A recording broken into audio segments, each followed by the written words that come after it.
Are you sitting comfortably? Then we'll begin.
Hey everybody, and welcome to another episode of There's Still Time, the AFTN Soccer Show.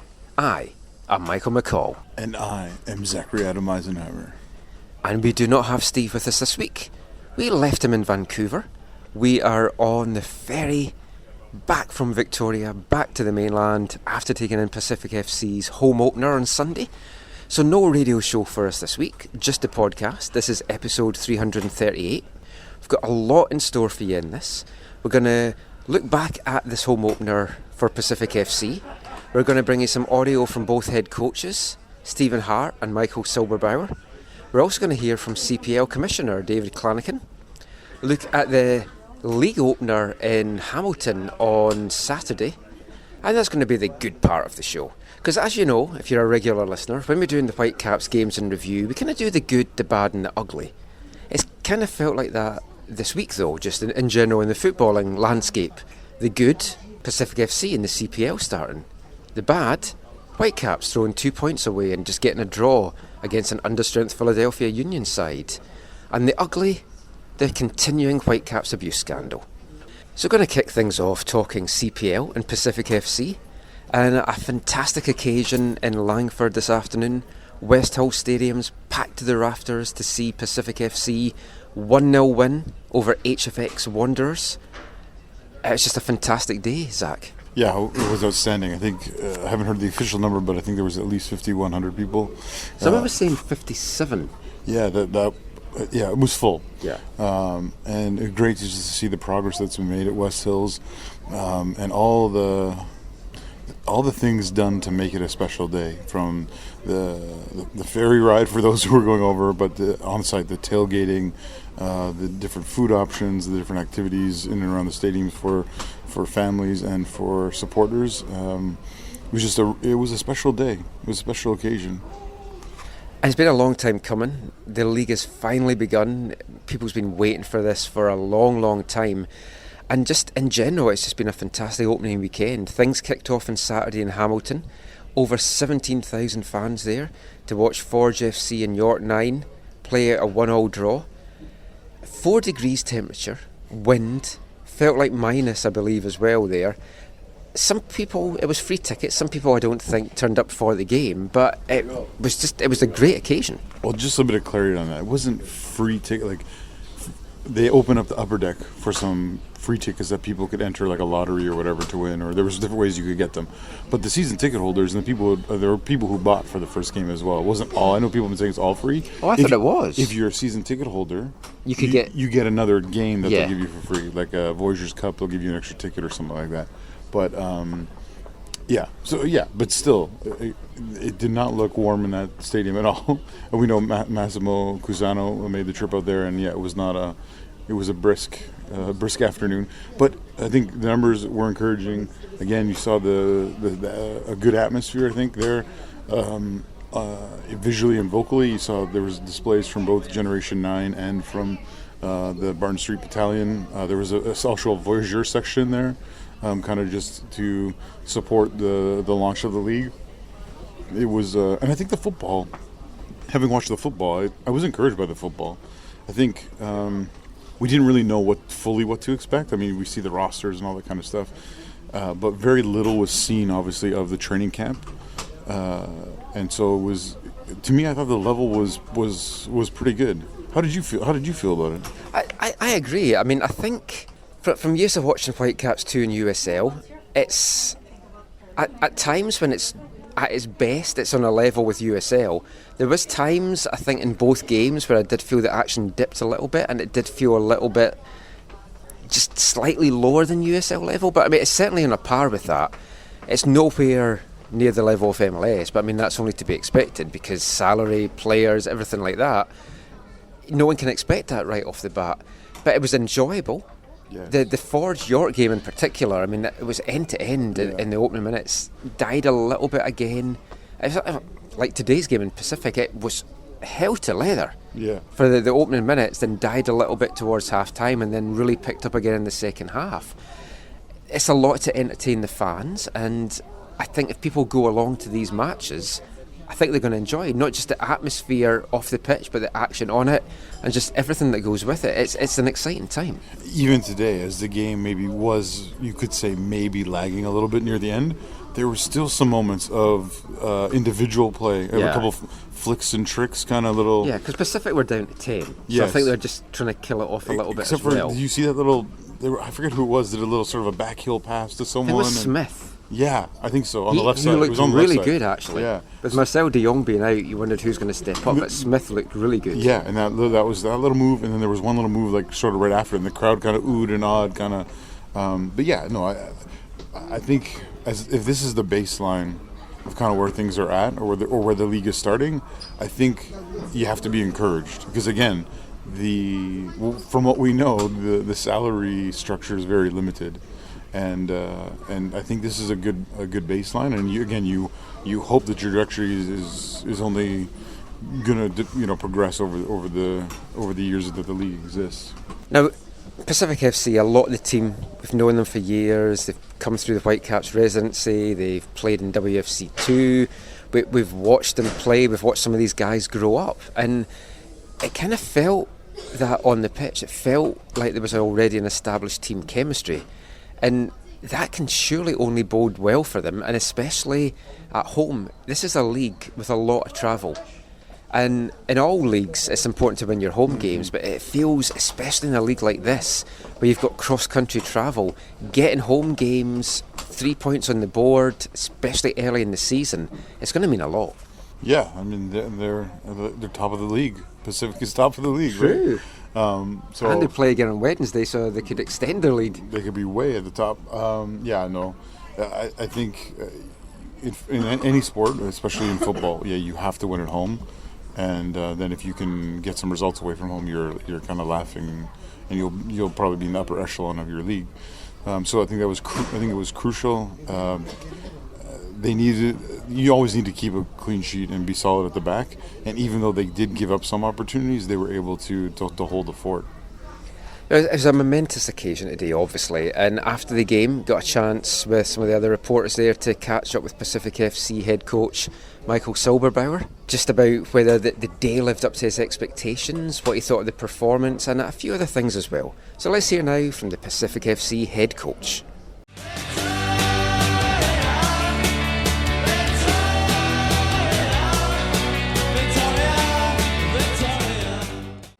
So, Michael, you've been waiting a few months now for this day. Was it everything that you were hoping for? Yeah, the stadium was buzzing. Nice to see all that purple out there on the stand, and I thought the boys put on a good show. They played good football, and in the end, when they had to fight it over the line, they did that as well. It was a pretty comfortable performance, really, in the end. From start to finish, you kind of bossed the game. Is that how it felt from your perspective? Yeah, we talked about having consistency, and I feel they tried their hard. They put in a big effort there, and at times good football as well. I'm very pleased with the performance. In a league like this with so much travel, just how important is it to get these points at home? It's important, but also just starting off with a win. You know, it's good to get that first win out of the way. That's how it is every season, and it's good to have that put under the belt already, and then we can move forward from here. How did you feel the chemistry was? I mean, this is a brand new team, and you guys look very good at times, moving the ball around. Yeah, like I said, we have prepared well, and the boys have trained really well. This is not the finished project yet, but from where we started until now, I think we come a long way. Michael, talk about your build-up. It seemed very systematic and structured, and the guys seem to buy into it, how to move the ball up the field. Yeah, we want to be a positive, play positive football. We want to move the ball up also on the ground, and we have a lot of good footballers out there, and they're buying into the principles that we have set forth. Who's wearing the captain's armband today? Can you speak about the effort that Marcus put in? Oh, Marcus, he was tremendous up there. He took on the battles and hold the ball and relieved the pressure at times and hold the ball until we could get people up the park. So no, he had a really good performance. You've got a lot of players in this team that's played together for years, Whitecaps residency with Whitecaps in USL. Has that been evident from as soon as you started training that there is a chemistry with these guys? Yeah, I feel like the whole group has come together really well.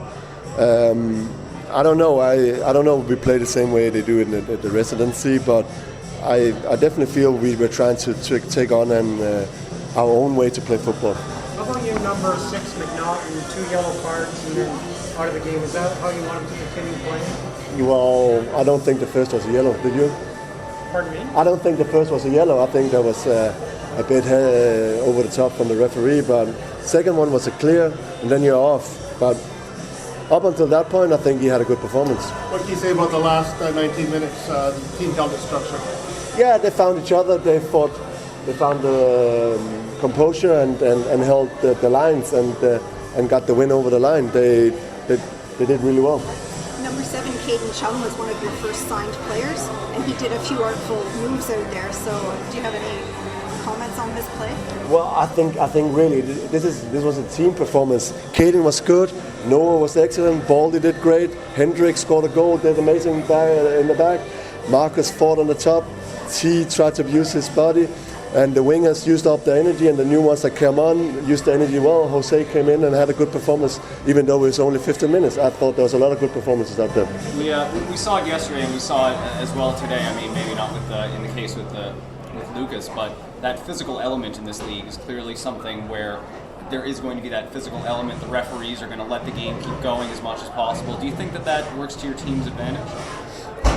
Well, Halifax was taller, but you have to be smarter than. And most of the time that I thought we were, I felt comfortable on the bench, as I wasn't nervous at all. So even the last 15 minutes, even though the excitement goes up a bit, I felt they did well. You've still got a couple of roster spots left to fill. How soon do you see yourself filling those? Oh, we're already on it. I'm hoping we can talk more about that really, really soon. Just coming relatively new to Canada, could you just say a word about the support that you saw in the crowd today, a full stadium as well as the supporter section down behind the goal? No, I'm so happy that all these people came out. The whole island has gotten behind us, and we are an island team, and we play for the island. Thanks so much. Congratulations.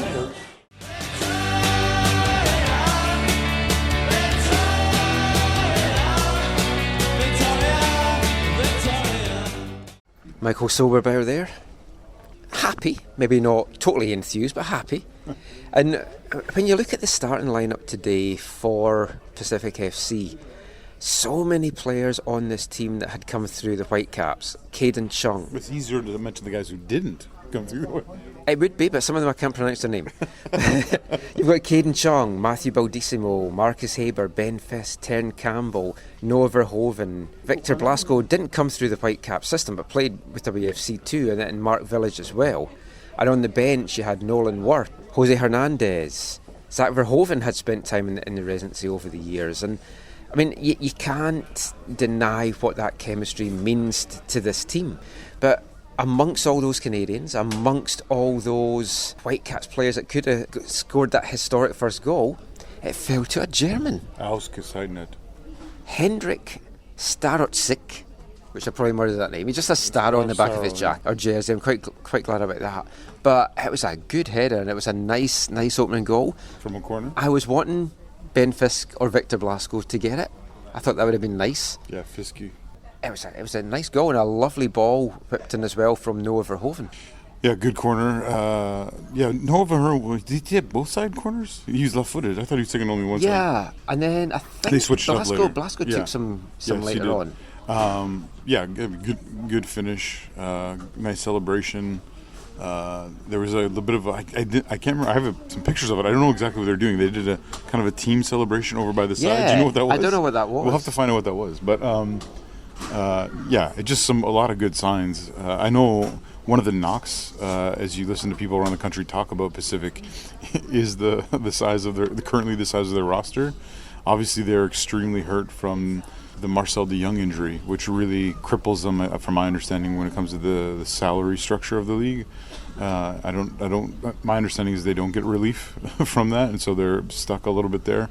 Oh, right. And that my understanding might be wrong, but that's what I've heard.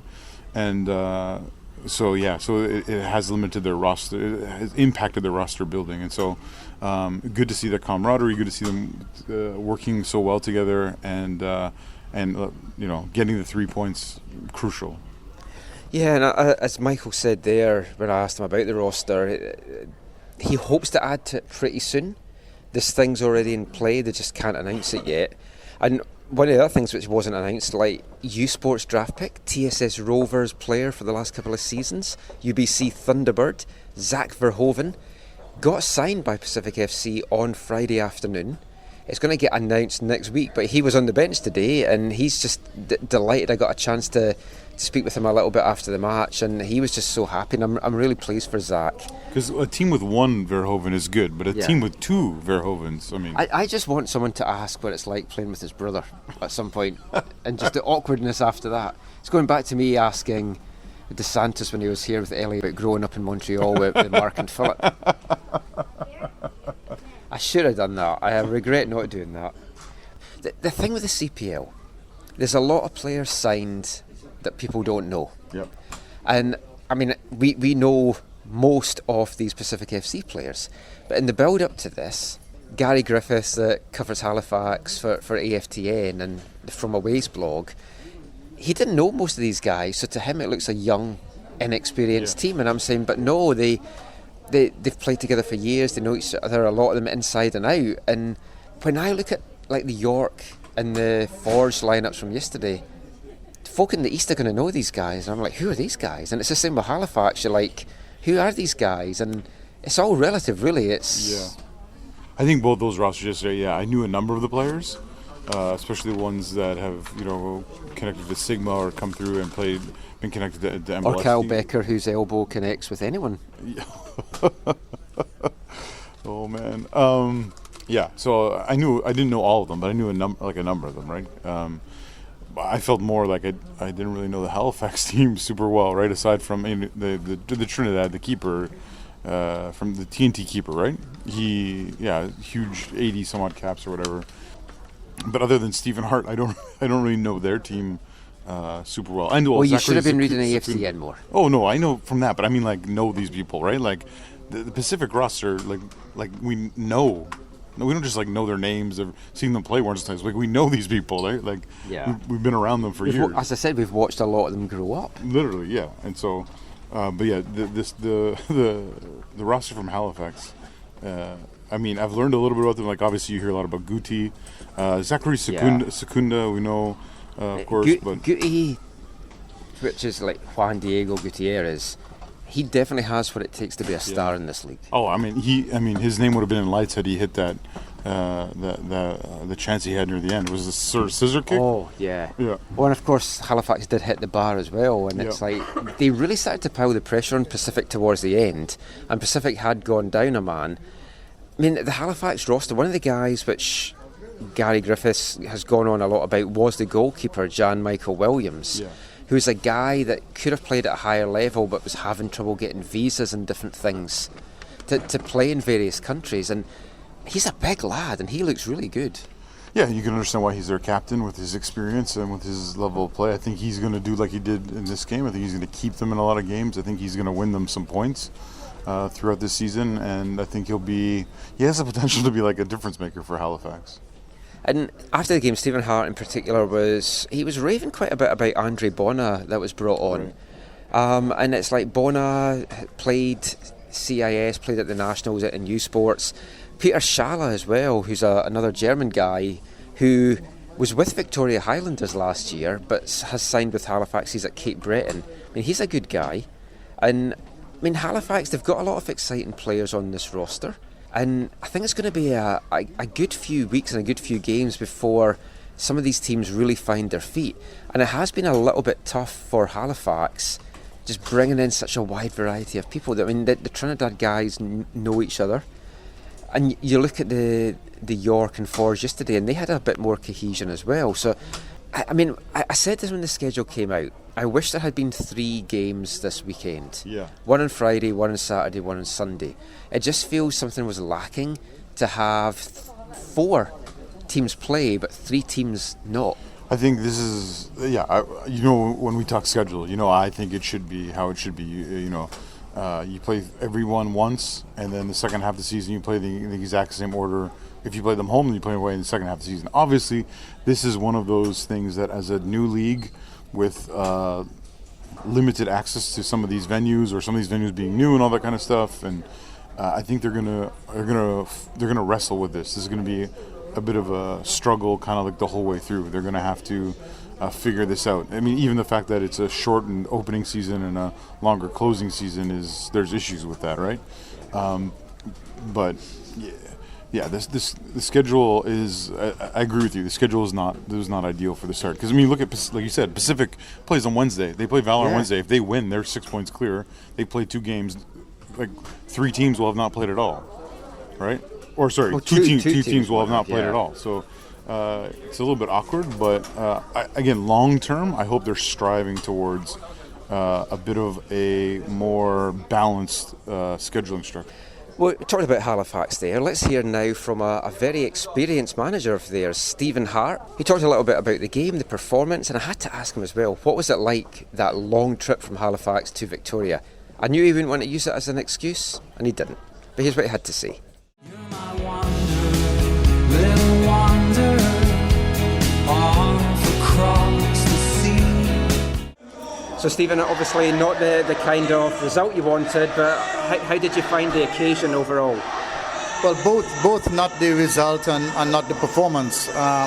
You could accept it if you played well and you lost. But I thought in the first half nobody wanted to accept the responsibility to play the football.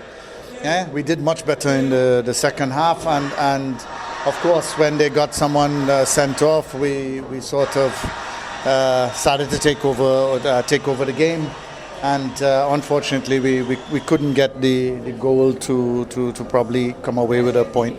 With 6 guys in the back at midfield, protecting the ball, late in the game. So what are you going to do next time you run into that to get through that? Well, I think once a team is in a low block like that, you have to just move the ball faster, get it into wide positions, and make something happen. Which we did on a couple of occasions when Andre Bona came on.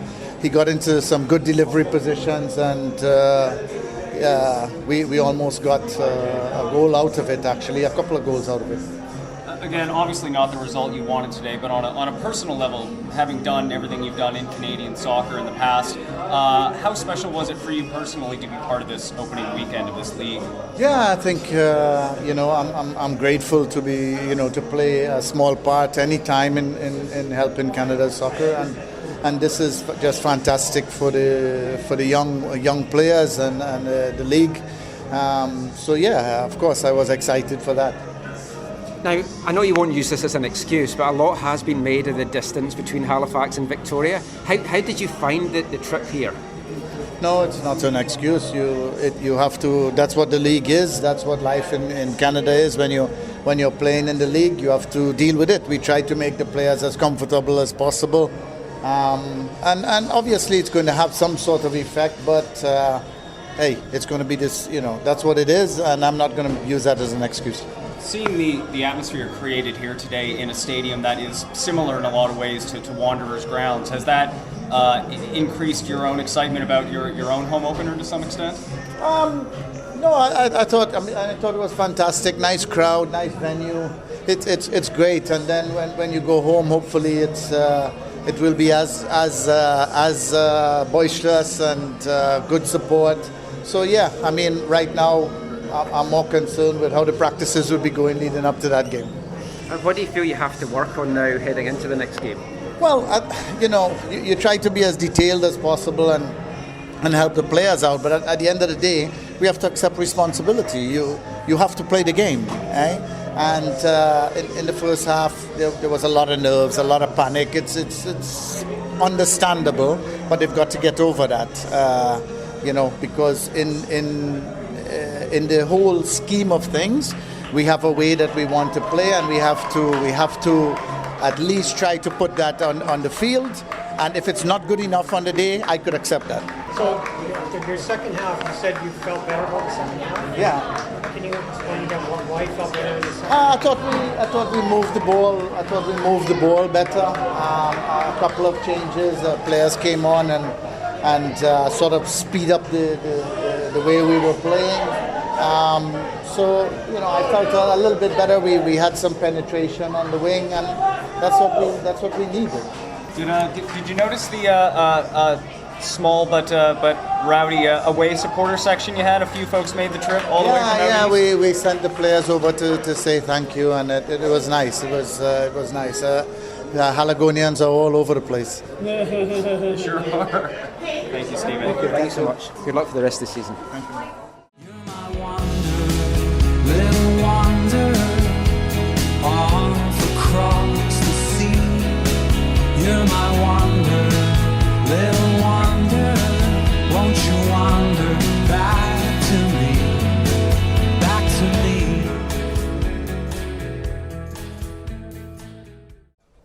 So Stephen Hart there. But I mean, a fantastic opening weekend. A lot of hard work has gone into this. Got to say, well done to Rob Friend, Josh Simpson and Dean Shillington for just getting this team up and running, having a fantastic atmosphere. If you're thinking about going over to one of these games, highly recommend it. Get over there, see these matches. So a very busy Sunday for those guys, but it's a very busy weekend for all the bigwigs in the CPL, including Commissioner David Clanachan. Was in Hamilton on Saturday, flew to Victoria today, running a little bit on fumes. Spoke to a few of us at half-time of the Pacific game today, just about how this opening weekend's been and just the growth of the league to this point, and a few other things as well. So let's hear now from CPL Commissioner David Clanachan. We are the league!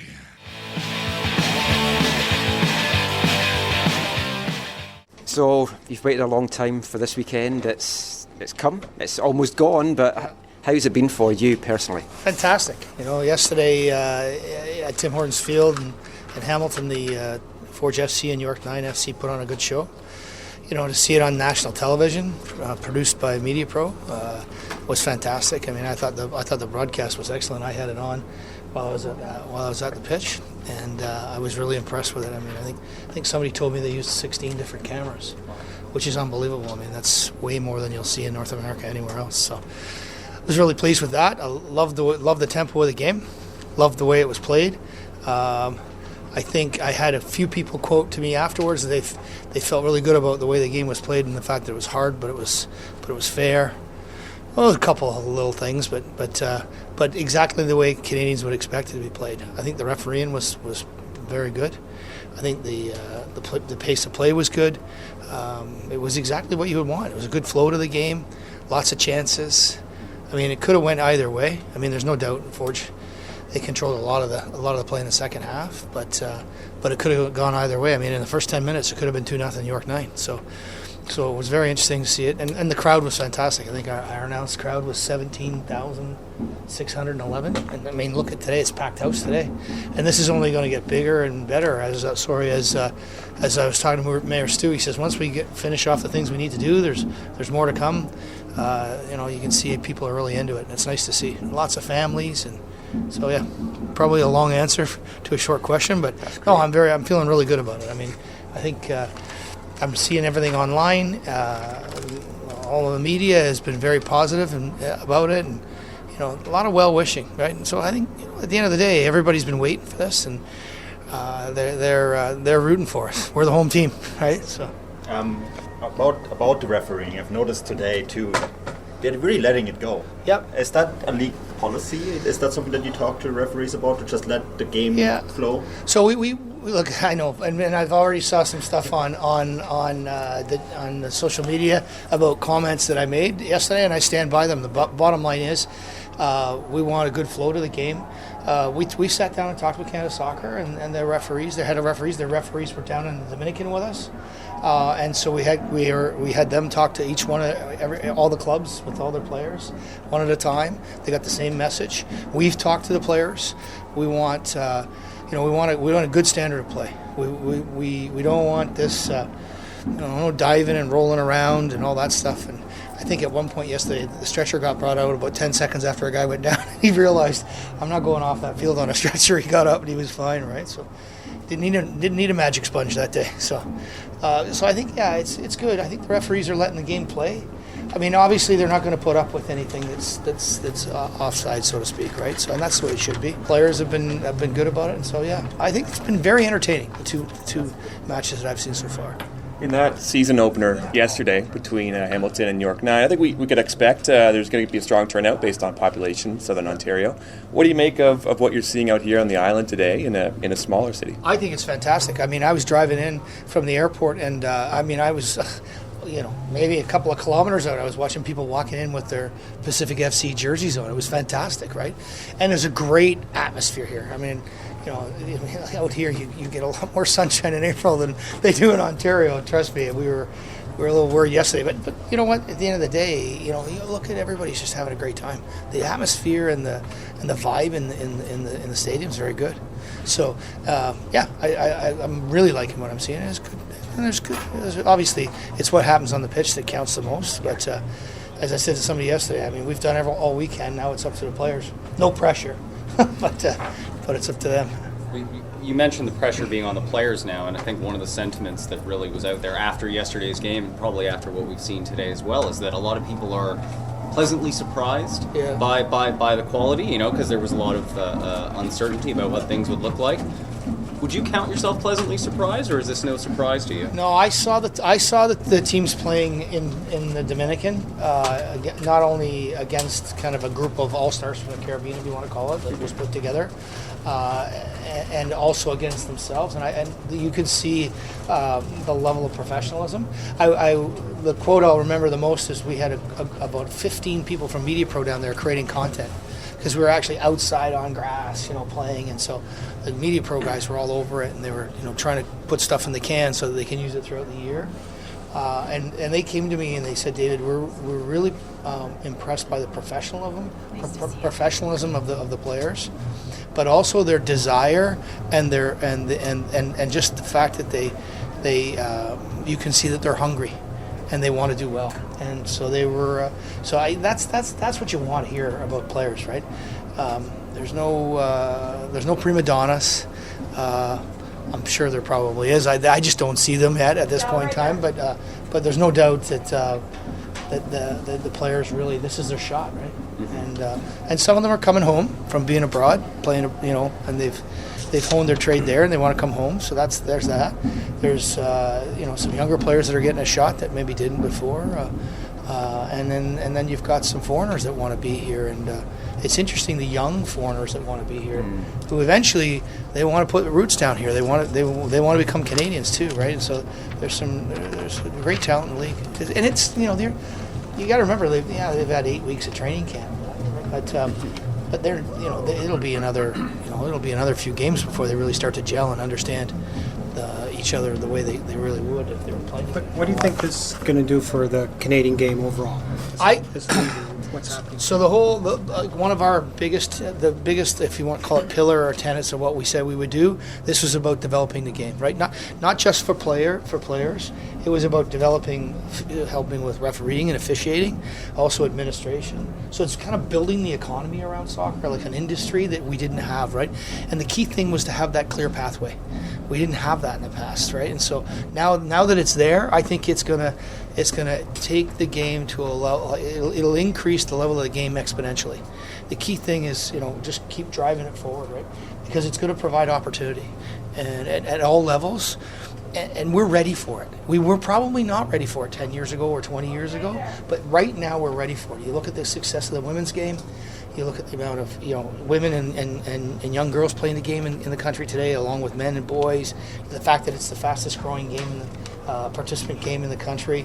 All the immigration that comes here. They don't know North American football. They really don't know basketball. Maybe heard about it, or baseball, or even hockey, right? But they definitely know soccer or our football, right? Because that's the real, true global game, right? And it's very interesting. The other thing I think that's the kind of the X factor is, and it was interesting watching people yesterday. They don't, like, 2 hours you're in and out. Like even 15 minutes at halftime, 45 minutes each way, maybe 5 minutes total of extra time between first and second half. Like, you're in and out in less than 2 hours. Professional sports in North America is now getting to well over 3 hours, right? And it's stop and start and everything else. There's a great flow to our game, and especially when it's managed properly and it's played. And if you notice, there's no players going and circling the referee and arguing with the referee and that type of thing. It's very important, right? It lets the game play. So I think it's going to do tremendous things for the game, having this game, because having the professional game, because it gives the players something to aspire to. Did you see any action by any particular players that you were impressed with? So I get asked, who's your favorite team? What's your best player? Who's your favorite players? And I stick to the same line. It's like talking about my children. I've got 5 kids, and who's your favorite child? I love them all the same. Well, the same with the teams. But during this play. Oh yeah, no, those, like, if you look at the Pacific FC team, I mean, they're carrying the play, right? They're pretty solid, and they've got Marcus plays real tough up front, and he's a good player. A young guy from Germany that scored the goal was, I saw him in the Dominican. He's a good player. He's a very respectful player. He's a hard player.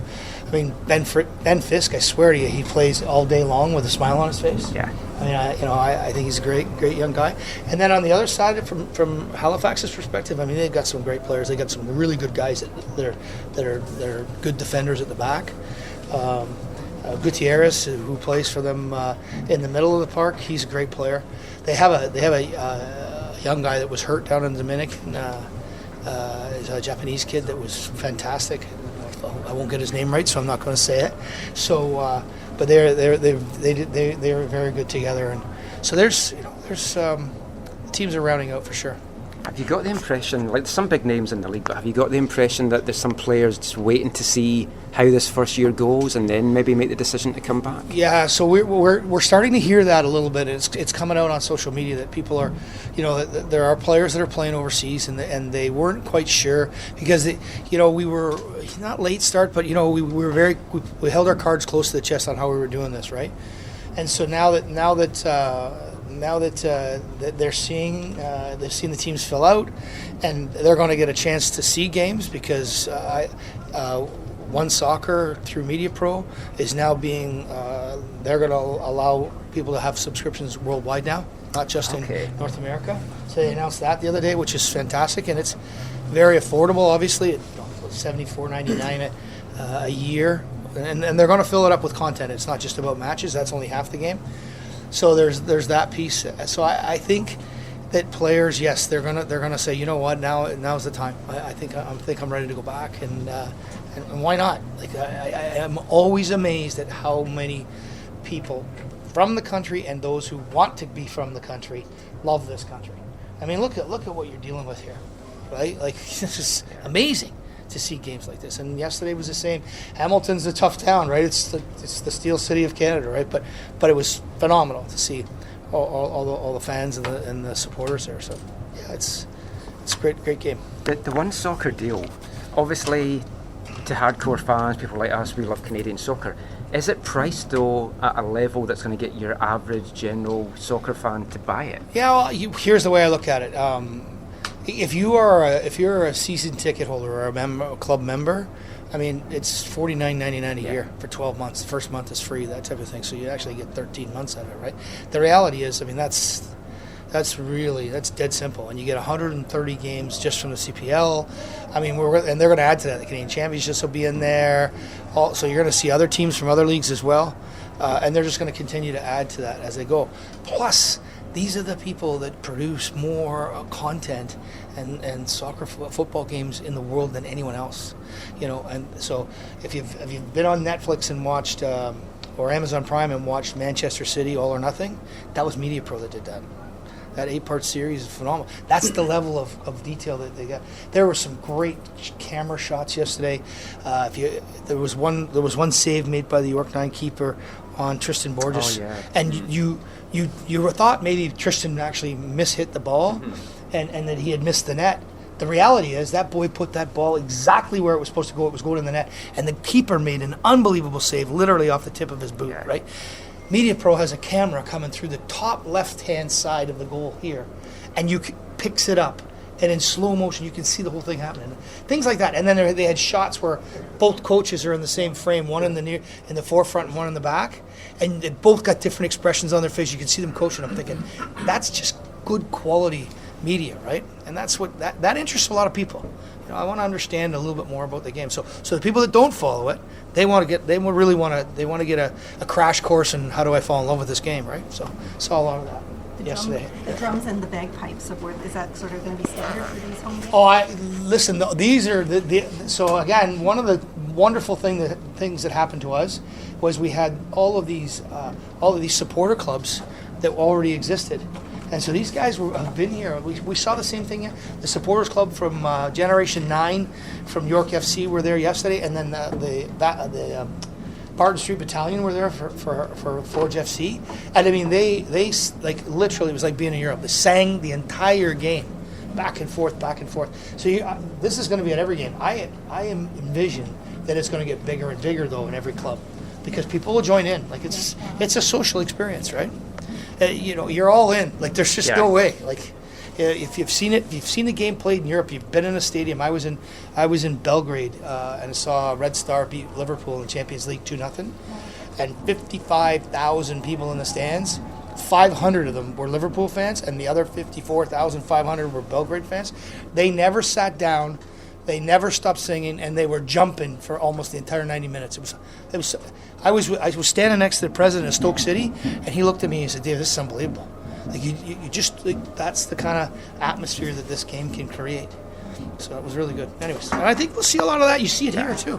Right? I mean, it was nice to see Pacific score a goal, right? And the crowd reaction to that. I was very impressed. Thank you so much for your time. All right, guys. Thank you. Enjoy your other 5 Hoboken. Yeah.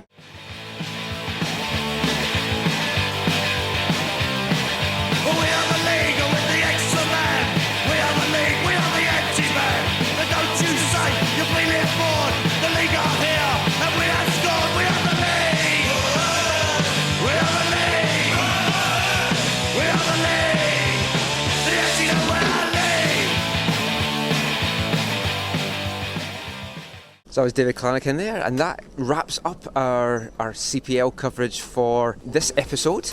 Joe, Gideon and Nick were also at the game today, and they're going to talk a little bit about it in the midweek podcast, which is going to be previewing the Whitecaps game on Friday night against Colorado.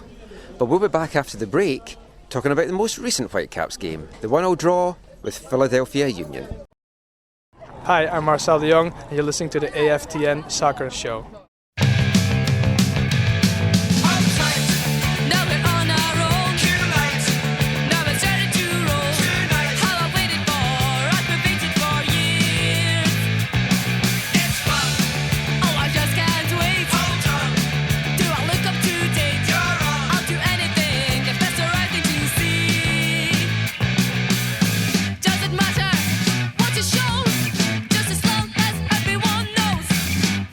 Selling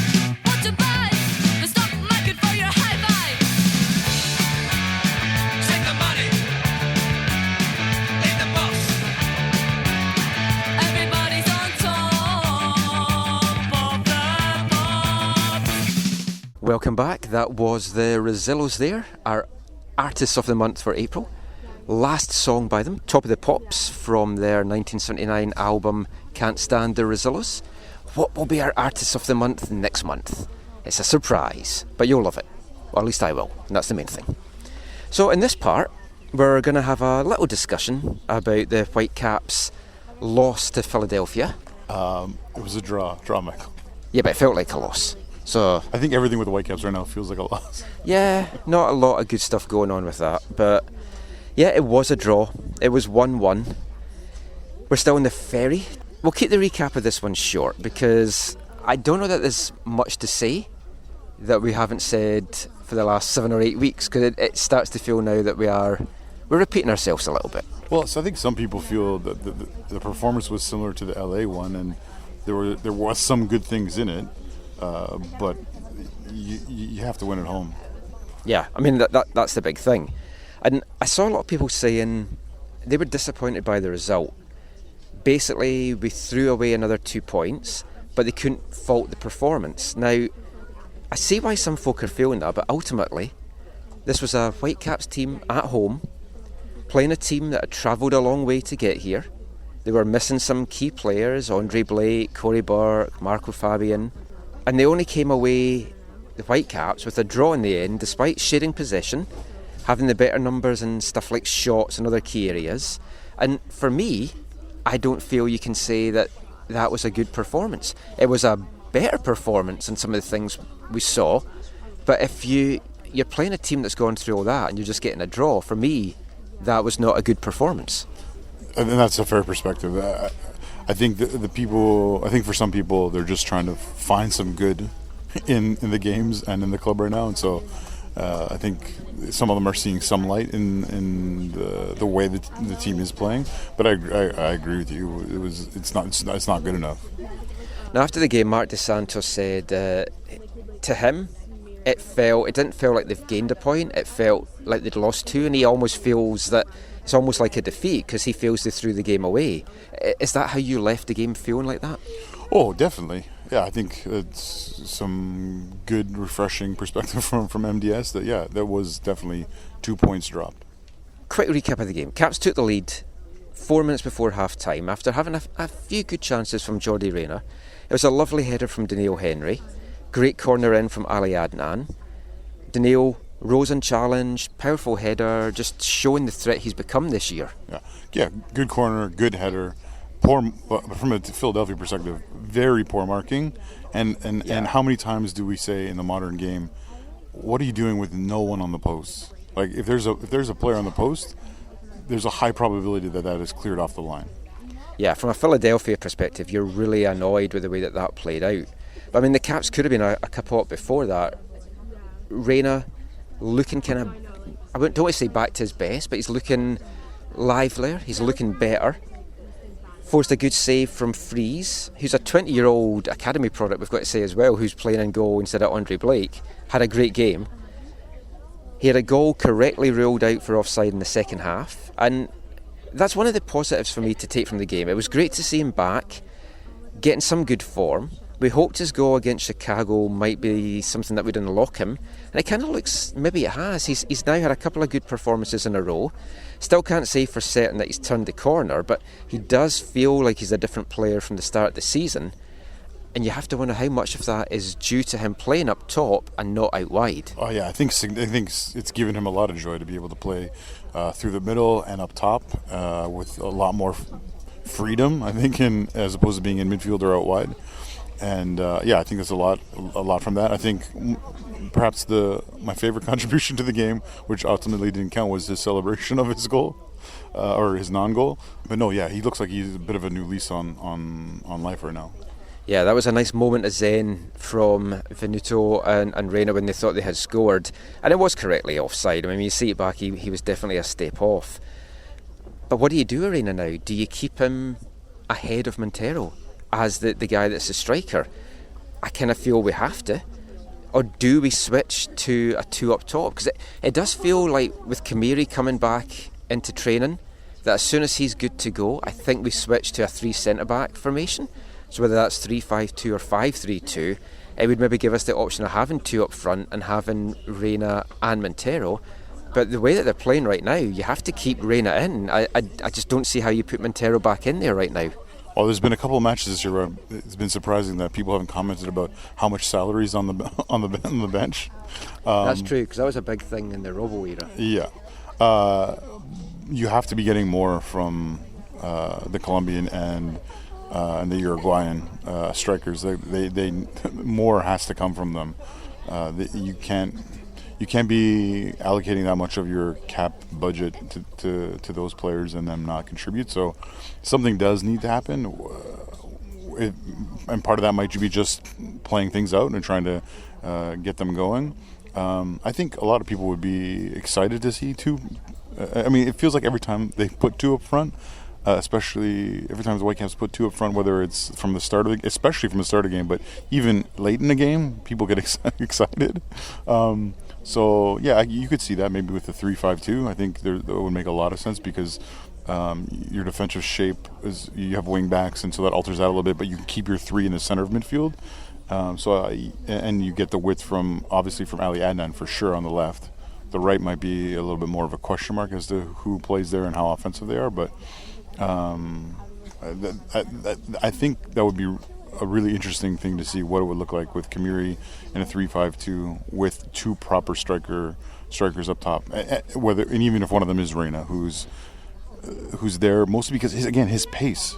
He causes defensive problem because of his pace, and with those other 2 strikers, I don't think pace is not much of a concern for the back line. They know they can keep them in front of them. They know they're not going to beat them behind. But Reina brings that pace that stretches the field and creates space, not just for himself, but for the rest of his team. The other thing with Reina, of course, we don't know what the injury is. MDS said afterwards could be muscular. It looked like his hamstring went mid-air as he kind of made the jump. But there was only 2 subs made yesterday, which is kind of surprising in itself. But again, MDS said, why make a sub just for the sake of making a sub? If you feel you've got the best players on the pitch for the job in hand, you keep those guys on. But the Colombian was on the bench, wasn't he? Yeah, well that's the thing. It's like he brought RDS on ahead of Montero. So, I mean, what kind of message does that give? It kind of has to show that right now it's pretty obvious how he feels about Freddie. The Colombian coffee shop maybe not opening in Vancouver anytime soon. Yeah, might be opening in the Eastern Conference, I think, at the rate it's going. I mean, it's hard to see what they are going to do with Montero right now. RDS, when he comes on, he shows these flashes. He's getting into some great positions. It kind of feels he's unlucky at time. I think he's kept his number 1 ranking in the unluckiest MLS player power rankings, so that's good. He had that lovely chance, which from a really tight angle, he got the ball on goal, cleared off the goal line, but again, just didn't have the finish. And then there was other times during the match, his control looked to let him down, his direction of the ball when he did get it, and he's definitely not the finished article, which is why we have him. He's good to come off the bench, but at some point, we need to see him getting a goal, or there's no point bringing him off the bench. It may be an unfair brush to paint him with, but it does feel very similar to Brek Shea, where there's a lot of talent, seems like enough of a potential football IQ there, but he doesn't look fully interested. Now, he is a player who doesn't have great pace. Like naturally, he doesn't have natural pace, but you feel like there's more. You feel like you can get more from him than what he's given so far. So it'll be whether or not MDS and the coaches can get that from him. But I guess it's one of those players where you're happy it's a loan at this moment because you don't see that loan being renewed at the end of the season based on what he's done so far. Yeah, I think there's a few players on the roster right now that you're quite glad that they're loan players. And when the signings were made, I didn't like it that it was a lot of loan players. But then you see, this is maybe good because some of these guys just simply aren't working. But, I mean, one of the big parts of that, though, is the loan players who are good, will they actually sign those players? Because you look at Godoy, for example, he's been... Well, he says he wants to stay here. Right, but will they actually pay the amount that's attached to him? That's the big question, because it's all good to say like, oh, it's good that lone players are and they didn't work out, you send them away. But if you're not also acting on those lone players who do prove themselves to be worthy of a starting place in the team, then that's not a good look.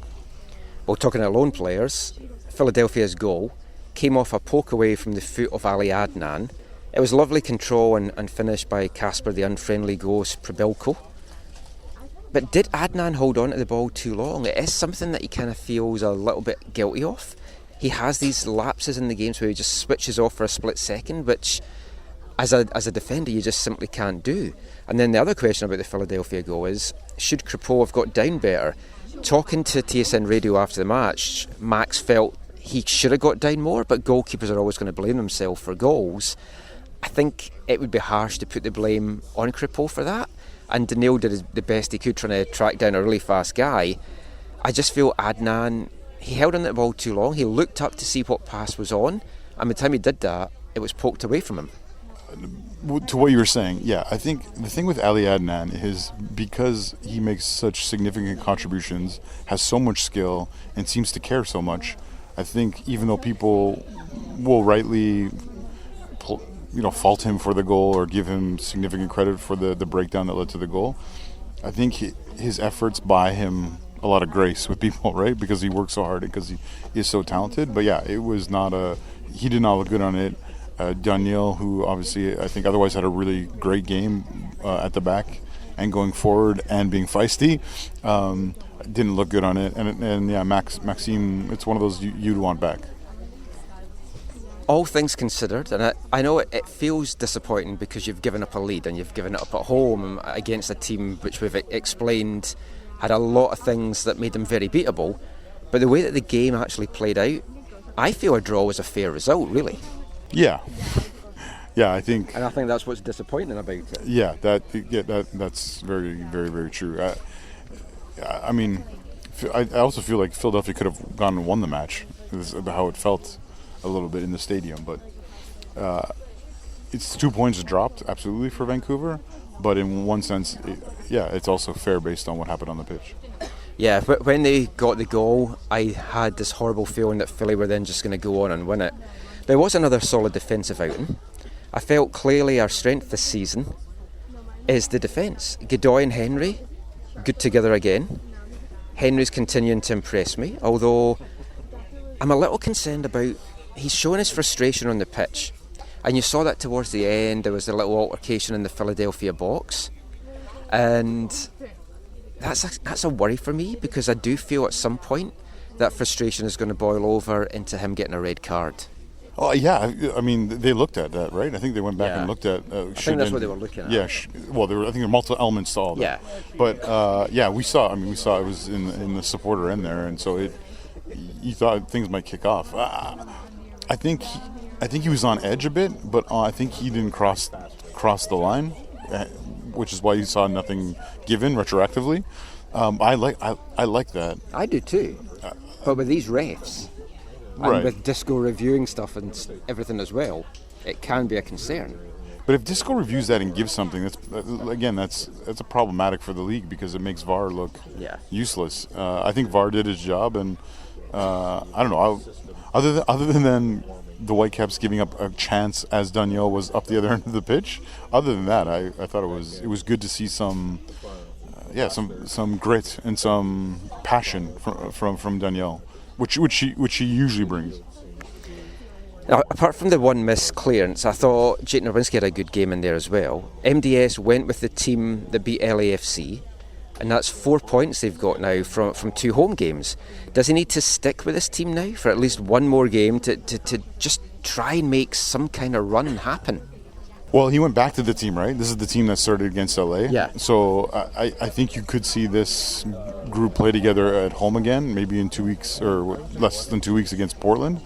I think there could be a bit of a different approach going to Colorado, because it's an away match, because it's at the altitude, and maybe even a little bit to match up with a little bit of what they know about Colorado, because there are players there that they know well. What kind of formation would you like to see in Colorado? Would you like to see the 3 centre-backs brought in, go with a flat back 4, 4-4-2 maybe, or to handle Kai Kamara? Does that 5 at the back formation that we saw against Orlando in a defensive approach, is that the way to do it? I mean, it looks like what they tried to do in Orlando, right? So you could see them. I could see MDS choosing to do that again in Colorado. I think Colorado's form and their approach and their play may factor into how MDS wants to set his side out. So I know Danielle's excited to battle against Kai Kamara, and they've obviously did in training all of last year. So I think it's going to be an exciting game. It definitely is a massive game. Colorado is the only team that's worse off than us just now, and we don't want to spark them and find in form. We've already seen San Jose and Portland now find a little bit of form and get things going. It's hard, and it's feeling hard to get excited about our prospects this year just in general. Even though we're so close to the playoff line, it feels a long way off, and I think a lot of that probably has to do with the off-the-field stuff. But this is a very winnable game. What's your prediction for it? Do you see us going to Colorado and getting some kind of result? I could see a draw, definitely. It does have. You do have this kind of sick feeling in your stomach that this will be Colorado's first opportunity to take 3 points in a match. So yeah, I think it's going to be a Colorado win or a draw. I think a draw possibly the best we can hope for, just because I'm not sure where the goals are coming from. That's the big problem. So I'm going to go with 1-1. Talking of the off-the-field issues, it was something we had hoped to talk about in this week's show, but that is something that we will cover in next week's show, bring you some updates on that, and who knows what the week ahead is going to bring. So that is it for this week's episode of the AFTN Soccer Show. A little bit different, done on the ferry, going back to our old roadshow days. Always like to do that. Just before we go, just let everyone know where they can find you online. For me, it's Zachary A. I'm on Twitter, and I'm part of the Movement Current Collective, and this has been quite the experience. I'm Michael McCaw. You can find all our stuff on aftn.ca and give us a follow on Twitter, AFTN Canada, and Instagram, AFTN Soccer.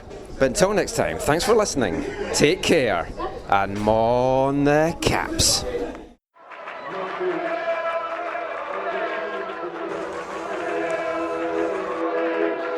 Going to your first match is an experience you never forget. The atmosphere of what's going on around the pitch looks beautiful, and you always look and go, wow, I'd love to play here one day. If you get the bug, it's going to stay with you for life.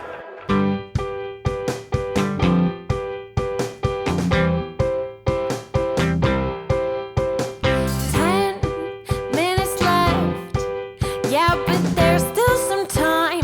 It's not the final score. We need more than the numbers we're given. Show us you live and breathe the game. You're more than a name, that's what we came for. We can bring you more than the score. Every story, let's take this thing off of the field into the real world, away from the numbers, away from the numbers.